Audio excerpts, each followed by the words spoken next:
Have you ever been in a situation where your resource codes have been changed or updated for the next fiscal year or calendar year? Decided to see if it were more profitable to use one labor category versus another? How about changing your job codes from one site to another?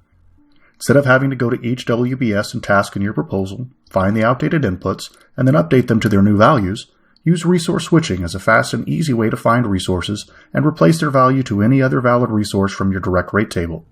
You even have the option to choose whether you want all or a portion of those inputs to change. Even better, performing the switch on a copy of your proposal means you can compare the two versions against each other to see how the changes impacted the price of your proposal.